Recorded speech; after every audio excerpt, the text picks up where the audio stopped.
Aloha cupcakes. I thought today I would do something a little different. And while, yes, this is something associated with the artwork that I do, and that it is, in fact, artwork, I don't know that this is something that you would do if you were a pinstriper. Or maybe every pinstriper should be doing this. I don't know. So I'm starting off on one of the graphics designs that I'm working on, and this one is on the back of glass. So we're working backwards. So the detail work, the black outlines, all of that stuff gets to get done first. Because there is nothing more confusing than working backwards. Now you'll notice my hands move a little bit quicker than reality. Yeah, I sped this up. Seriously, this is like 30 minutes that I was working on this. So, yeah, sped it up. You're welcome. See the little jerkiness there? If my hand actually moved that fast, there'd be paint everywhere. So I am using Alpha 6 for this one. I know that's been a topic of discussion quite a bit lately. I don't care. I like using it. It's paint that I can readily get and in colors that I don't normally always work with. And once you've added their reducer, as opposed to using mineral spirits, this stuff flows just fine. Now, I will tell you that I did put hardener in this. Part of the reason I put the hardener in this is because I know I'm working on glass, and any degree of extra assistance I could possibly give it, I'm going to. I know, magic, right? Basic chemistry. Oh, science is hard. But anyways, and it's just their hardener. It is an enamel hardener. It's not anything magic. It does not tell the future or change time or gravity in any way, shape, or form. It just makes paint stick. Also helps seal it up a little bit, and it adds a little extra gloss to some of the colors I've noticed. Their version of Reflex Blue, for example, tends to flatten out pretty easily. Also, the black. This is not the I think this is actually just regular Alpha Black. This one does flatten out a little bit, so I've been adding the hardener so that it doesn't. Not that you could tell on the other side of the glass. It's really just so that when I go to paint the next color on it, I have a lot less of bleeding space when it goes on there, because it's glass. Like, it's not the same as painting over clear coat. There's no adhesion to it. It just kind of flows wherever it wants to, and you got to get lucky. So like these little sharp lines that I'm doing here, maybe not these sharp lines, maybe the sharper version of these sharp lines. When I go to put my next color, if these are not completely cured, they'll bleed. That's what the hardener's for. And like the little tip will, at the end of this, let me see if you can actually see it. It might not be. The very tip there, those. When I'm doing the fin, that little tip where it fades out, that's got to be completely cured, and that's what the hardener's for. Because once you got to paint the other colors over it, it just kind of bleeds, and there's a reason why this one is slow as this is going. It's a lot quicker this time around because this is now the second one, because I actually ruined one of these. Interestingly enough, yeah, I forgot entirely about how base coats work. Yeah. Well, what I actually did was I sprayed a base coat after, and I hadn't even considered the notion that I needed to put the mid coat over this. Yeah, I know. Working backwards totally just got the process backwards and just forgot. And so it bled. So we're going to not do that for the second one. Because it does get a little tedious. Because seriously, this is just the black outlines. When I go to do the colors, that is a whole extra process, because I get to do this.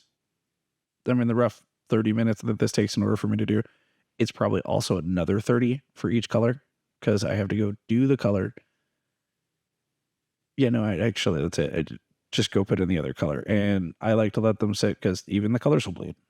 And that's just what happens when I fill these things. You got to give them a little bit of time, which would be one thing if I had enough shelf space to do 20 of these at the same time, or enough patience in me to do 20 of these. I have enough patience to do one of these at a time. And it may be two, but not this time, because I destroyed one. So different level of frustration going on. Just the same. Still doing the thing. Now, one of the things that I'm working with this one is I'm using one of these old green. This should. What are these? These are Hansen brushes, I think. I don't know. They don't have all their letters on them anymore. I've had these for quite a while. And while I do go through several of them, I don't really keep track of which ones they are. I just get the green ones. And this is just the detail or the liner, one of the thinner ones. And there's one that I also use a lot of. It's the little bit. That one works a little bit more like a round tipped quill for the most part. It's good for filling stuff in, especially when I'm filling in little stuff on one of these. Because it's a little thicker than this brush is. And this one, I kind of trimmed it. Don't tell anybody I did that. They're not supposed to. I don't know. I don't know if there's a rule about these things. I trimmed this one up because I wanted a much sharper tip on it for the little tail ends on these things. Somewhere in those cups of garbage in front of me on the desk, there is a scalpel. Literally why I have it. That because somebody was genuinely dumb enough to give me a scalpel. They're like, hey, you seem like you're trustworthy. Here you go. Yeah, I cut myself in like 5 minutes. Each time I use it. But see, once I've tapered this brush out a little bit, those little fine lines are really, really easy. Now, was my vision good enough for me to see them correctly? No, not at all. But, dress it up, make it look like I see what I'm doing.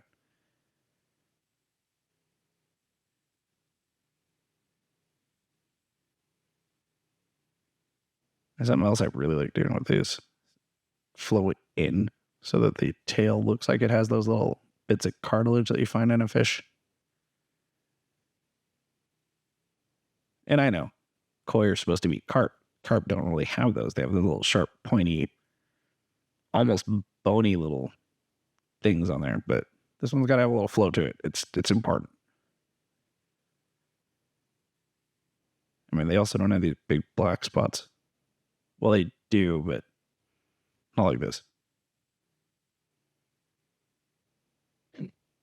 Yeah, and I've had like a couple dozen of them in my fish tank over the years.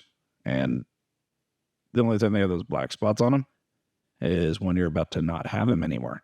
And you're going to have to fish them out. Always fun to explain to a child why he's flipped upside down. Well, shit. We're going to just go get rid of him and he's going to be someone's sushi, I guess.